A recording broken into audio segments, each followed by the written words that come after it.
몽둥이야 차려져라 황금나귀 몽둥이야 자루에서 나와. 옛날에 아들 셋에 염소 한 마리를 가진 재단사가 있었다. 염소가 모두에게 젖을 주기 때문에 좋은 먹이를 먹이고 날마다 풀밭으로 데리고 나가야 했다. 아들들이 그 일을 번갈아 했다.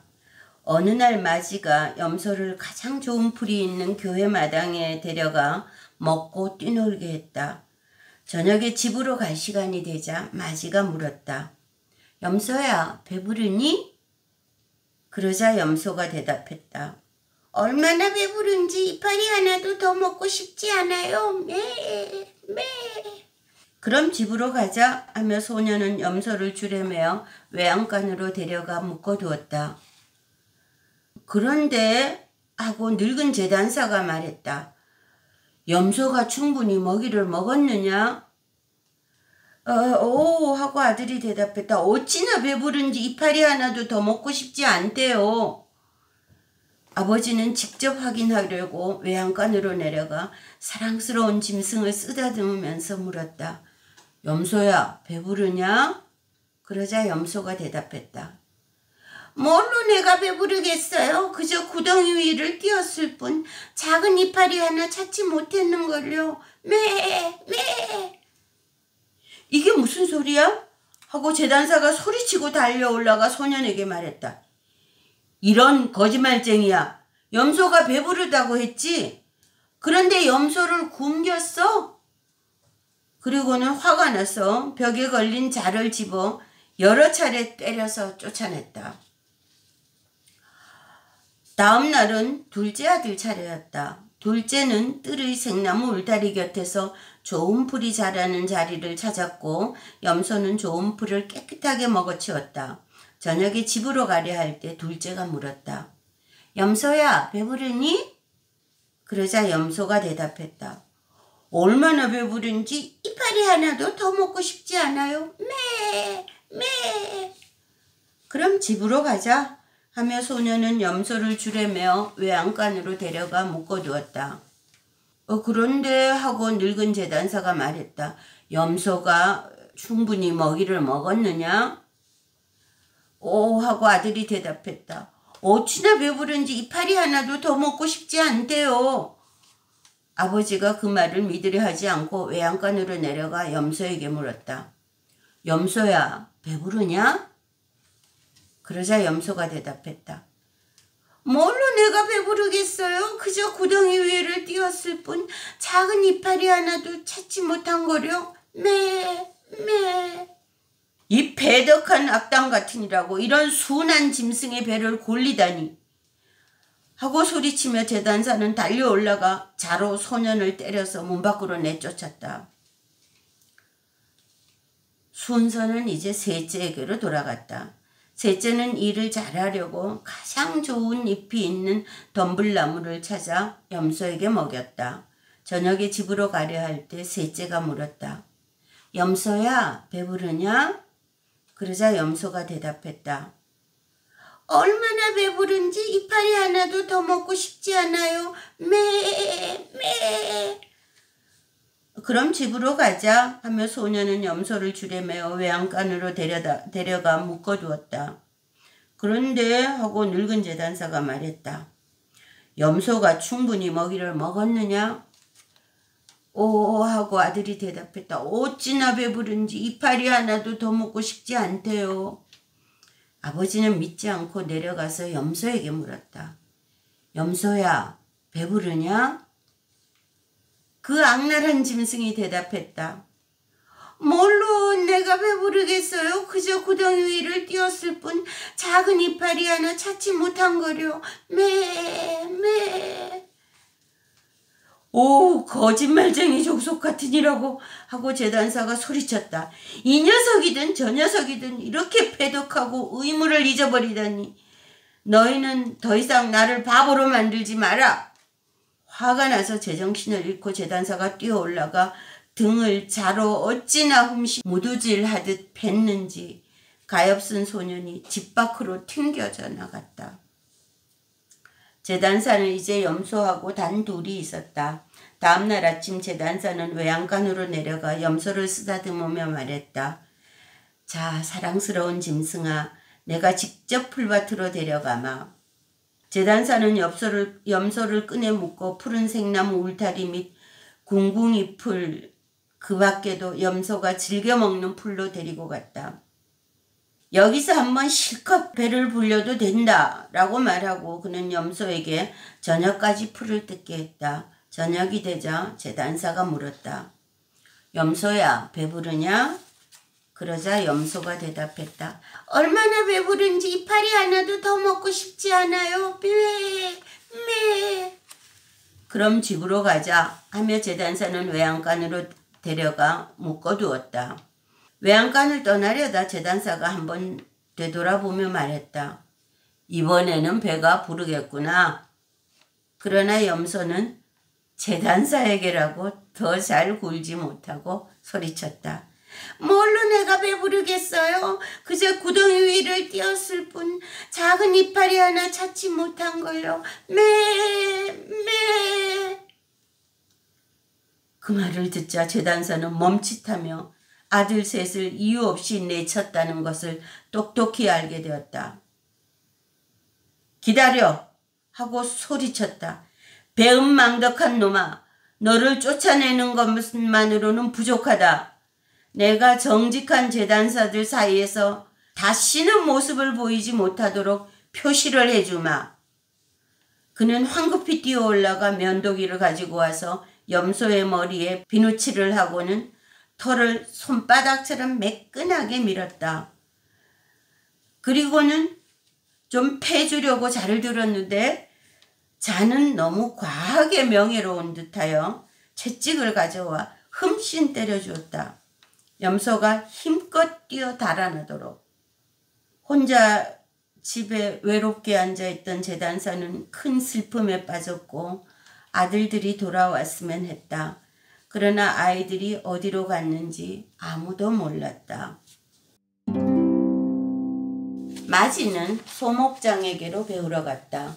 거기서 부지런히 배웠고 수련 기간이 지나 방랑을 떠나야 할 때가 되자 명장이 전혀 특별한 구석이 없는 평범한 나무로 만든 작은 탁자를 선물했다.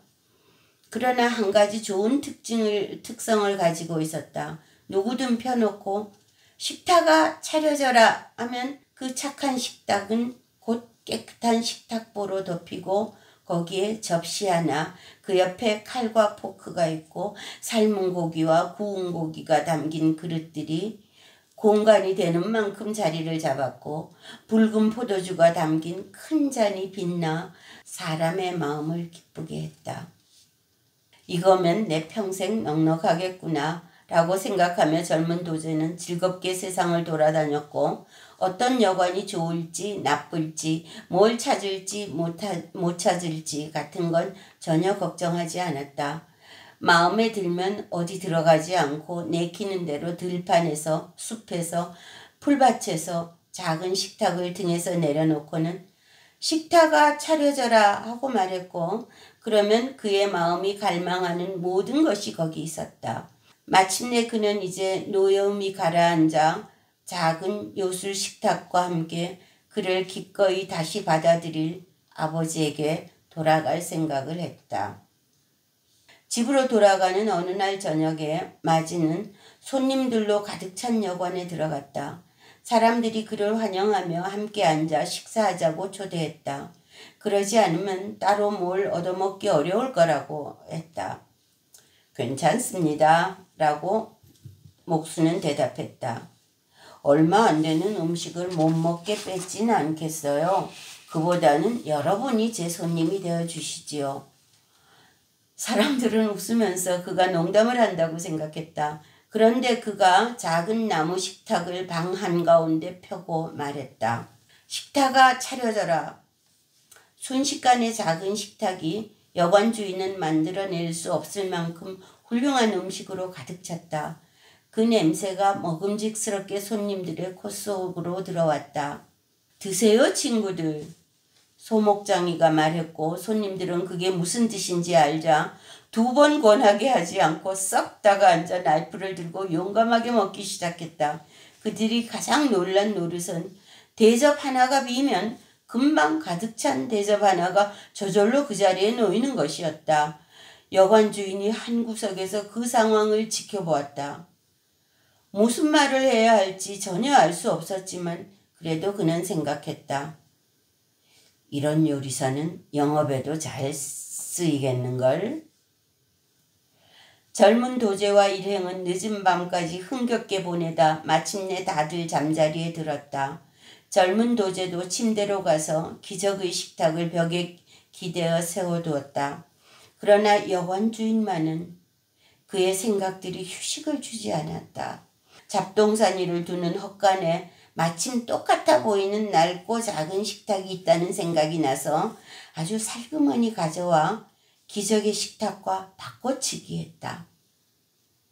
다음 날 아침 소목장이는 숙박비를 치르고 식탁을 꾸려서는 그게 가짜일 거라고는 꿈에도 생각하지 못한 채 길을 떠났다. 점심 무렵 집에 도착하니 아버지는 크게 기뻐하며 그를 맞았다. 그런데 사랑하는 아들아, 넌 뭘 배웠느냐? 라고 아버지가 그에게 말했다. 아버지, 저는 소목이 되었어요. 좋은 직업이구나. 라고 노인이 대꾸했다. 방랑에서는 뭘 가져왔니? 아버지, 제가 가져온 가장 좋은 것은 이 작은 식탁이에요. 재단사는 그걸 이쪽 저쪽 두루 살펴보고 말했다. 명품을 만들진 못했구나. 소박한 낡은 식탁인데. 하지만 이건 차려져라 식탁인 거려. 라고 아들이 말했다. 이걸 펴놓고 식탁아 차려져라 외치면 금방 더없이 멋진 음식들이 그 위에 있고 그 옆에 마음을 기쁘게 하는 술도 놓이지요. 모든 친척과 친구들을 초대하세요. 한번 즐겁게 먹고 마시고 힘나게 해드리죠. 이 작은 식탁은 모두를 배부르게 해주니까요. 사람들이 다 함께 모였을 때 마지는 작은 식탁을 방 가운데 놓고 말했다. 식탁아 차려져라. 그러나 식탁은 꼼짝하지 않고 말을 못 알아듣는 여느 식탁처럼 그대로 비어 있었다. 그러자 가엾은 도제는 식탁이 뒤바뀌었다는 것을 알아차리고 자신이 거짓말장이가 되어 거기 서 있는 것이 부끄러웠다. 친척들은 그를 비웃으며 먹지도 마시지도 못한 채 다시 집으로 돌아가야 했다. 아버지는 다시 천을 꺼내 제단을 했고 아들은 어떤 명장의 집에 일하러 갔다. 둘째 아들은 물방앗간 주인에게 가서 그 집에서 수련을 했다. 수련 기간이 끝나자 명장이 말했다. 내가 잘 버텨주었으니 특별한 나귀 한 마리를 주겠다. 이 나귀는 수레를 끌지 않고 곡식 자루들을 나르지도 않는다. 그렇다면 대체 뭐에 쓰지요? 하고 젊은 도제가 물었다. 이 나귀는 황금을 토한다. 라고 물방앗간 주인이 말했다. 내가 나귀를 천 위에 세우고 브리클레브리트 라고 말하면 이 착한 짐승이 금화를 토할 게다. 그건 멋진 일이네요. 하며 도제는 명장에게 감사를 표하고 세상으로 나갔다. 황금이 필요할 때 그가 나귀에게 브리클레브리트 라고 하면 금화가 비오듯이 쏟아져서 그걸 줍는 것 말고는 아무런 수고도 필요하지 않았다. 어디를 가든 그에게 최고의 것이 충분했다. 돈주머니가 늘 가득 차 있었으니 비싸면 비쌀수록 더 좋았다. 한동안 두루 세상 구경을 한 다음 그는 생각했다. 아버지를 찾아뵈어야겠다. 황금 나귀를 데려가면 아버지도 화를 잊고 맞아주실 거야. 그리하여 형에게 작은 식탁을 바꿔치기 했던 여관에 그가 들게 되는 일이 일어났다. 그가 나귀를 끌고 가자 여관 주인은 짐승을 넘겨받아 메어 놓으려 했다. 그러나 젊은 도제는 괜찮아요. 나귀는 제가 직접 마구간으로 데려가 묶어두겠습니다. 나귀가 어디 서 있는지 알아야 하니까요. 라고 말했다. 여관 주인은 그걸 이상하게 여겼다. 그리고 하인 대신 나귀를 직접 돌봐야 하는 인물이 음식을 많이 먹지는 않을 거라고 생각을 했다. 그런데 낯선 손님이 주머니를 뒤져 금화 두 잎을 꺼내주며 식사로 뭔가 좋은 것을 마련하려고 하자 여관 주인은 눈이 휘둥그레져서 달려가 조달할 수 있는 최고의 재료를 찾았다. 식사 후에 손님은 지불할 게 얼마냐고 물었다. 여관 주인은 계산서에 2배 가격을 적는 걸 주저하지 않았고 금화를 몇 입 더 내놓아야 한다고까지 했다. 도제는 주머니를 뒤졌으나 가진 금화가 마침 동이 났다. 그가 잠깐 기다리세요 주인장 하고는 가서 돈을 가져오겠습니다 라며 식탁보를 들고 갔다. 여관 주인은 그게 무슨 의미인지 궁금해서 살금살금 뒤따라갔고 손님이 마구간 문에 빗장을 지르자 판장에 난 구멍을 통해 들여다보았다. 낯선 손님은 나귀 아래 천을 펴놓고 브리클레브리트라고 외쳤다. 그러자 순식간에 짐승이 금화를 앞뒤로 토해내어 땅 위에 제대로 황금비가 내렸다. 저런 수천 개잖아 하고 여관 주인이 말했다. 저기서 방금 금화가 만들어졌네. 저런 돈주머니는 나쁘지 않은걸. 손님은 음식값을 내고 잠자리에 누웠으나 주인은 밤에 살금살금 내려와 마구간으로 들어가서 동전 주조 명장을 데려가고 다른 나귀 한 마리를 그 자리에 묶어두었다. 다음 날 아침 일찍 도제는 나귀를 데리고 떠났고 자신의 황금 나귀련이 생각했다. 점심때 아버지 집에 도착하니 아버지는 아들을 다시 보게 되어 기뻐하며 기껍게 그를 맞이했다. 넌 뭐가 되었느냐 아들아 하고 노인이 물었다. 물방앗간 일꾼이 되었어요 아버지 라고 아들이 대답했다. 방랑에서는 뭘 가져왔니? 나귀 한 마리밖에는 없어요. 나귀야 여기도 충분한데 라고 아버지가 말했다. 내게는 좋은 염소가 더 좋았을 것 같다만. 예 하고 아들이 대답했다. 하지만 보통 나귀가 아니라 황금 나귀예요. 제가 브리클레브리트 말하면 저 착한 짐승은 한 보자기 가득 금화를 쏟아준답니다. 친척을 모두 불러오면 부자로 만들어주겠어요. 그거 괜찮구나 라고 재단사가 말했다. 그러면 나도 더 이상 바느질로 고생할 필요 없겠네 하며 직접 뛰어가서 친척들을 불러왔다.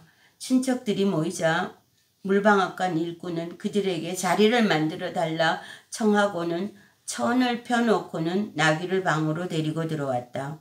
그는 이제 잘 보세요 하며 외쳤다. 브리클레브리트. 그러나 금화는 떨어지지 않았다. 짐승은 그 기술을 전혀 모르는 것이 분명했다. 모든 당나귀가 그만큼은 안 되니까 말이다. 그러자 가엾은 물방앗간 일꾼은 망신으로 얼굴이 실쭉해져서 친척들에게 용서를 빌었다. 친척들은 왔을 때나 마찬가지로 가난하게 집으로 돌아갔다. 이제 별 수 없이 노인은 다시 바늘을 잡아야 했고 젊은이는 어떤 물방앗간 주인 아래에서 고용살이를 해야 했다. 형제 중 셋째는 선반공이 되어서 수련에 들어갔고 그건 기술이 많은 수공이기 때문에 가장 오래 배워야 했다. 그러나 형제들이 편지를 통해 자기네 형편이 얼마나 나쁜지 또 여관 주인이 마지막 밤에 그들의 멋진 소망을 이루어주는 물건들을 어떻게 빼앗았는지 그에게 알렸다. 선방공이 수련을 마치고 떠나야 했을 때 명장은 참 잘 지내준 그에게 자루 하나를 주면서 말했다. 이 안에는 몽둥이가 하나 들었다. 자루야 둘러맬 수 있으니 제게 쓰임새가 있겠습니다만 그 안에 든 몽둥이로는 무엇을 하죠? 자루만 무거워지는데요. 그 이유를 말해주마 하고 명장이 말했다. 누구든 너에게 어떤 해를 입히거든 몽둥이야 자루에서 나와 라고만 말해라. 그러면 몽둥이가 사람들 가운데로 튀어나와 그들의 등짝 위에서 신나게 돌며 춤출 게다. 한 여들에는 꼼짝달싹도 할 수 없도록 말이야. 그리고 내가 몽둥이야 자루로 들어가 라고 말하기 전에는 그치지 않을 거야.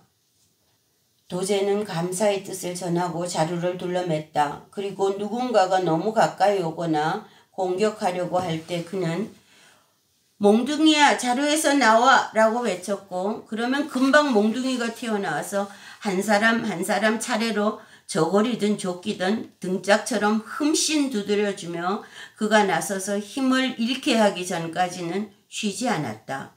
그런데 이 일이 어찌나 신속히 일어나는지 누구든 순식간에 벌써 다시 자기 차례가 되었다. 저녁에 젊은 선방공은 형들이 사기를 당한 여관에 도착했다.